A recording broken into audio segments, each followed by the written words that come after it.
It's bucket time. Stanley clutched the bucket tightly to his chest and entered the door on his left. Still no one was here. Stanley needed the bucket's warmth and comfort now more than ever. Perhaps his boss's office. Coming to a staircase, Stanley and the bucket walked upstairs to the boss's office. Stepping into his manager's office, Stanley was once again stunned to discover not an indication of any human life. But Stanley guessed the correct code by sheer luck. Was it that the bucket knew all along? Was the bucket guiding him? Yes, this is certainly the most logical explanation.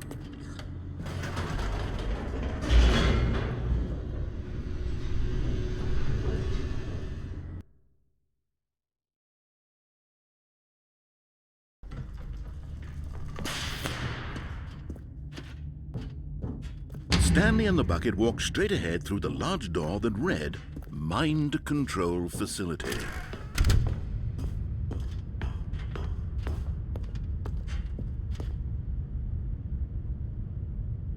But just as Stanley was about to proceed further into the mind control facility, he tripped and fell over the railing and into the dark void below.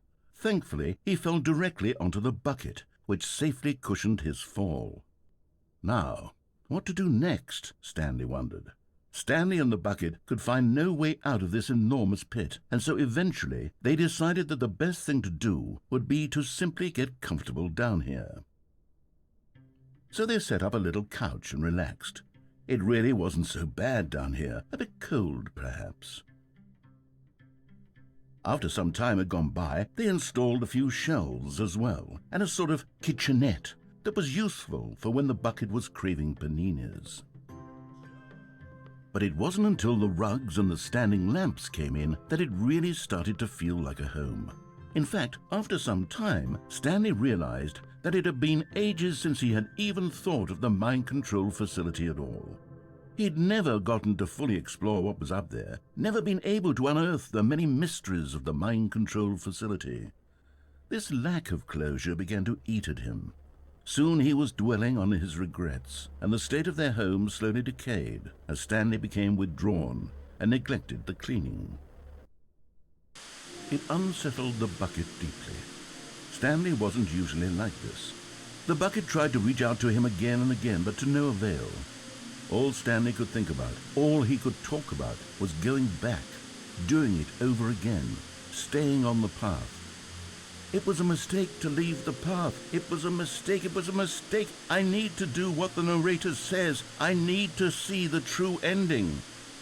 This made no sense at all to the bucket, which was simply trying to live its life down here as comfortably as possible. Yet Stanley was inconsolable. This isn't an ending. This is just a hole in the ground. The bucket sighed. True, it wasn't an ending, but it's where we happen to be. And maybe, possibly, if we accept the reality of things, maybe this will become an ending eventually. It's what the bucket was counting on. The two of them waited for a very long time.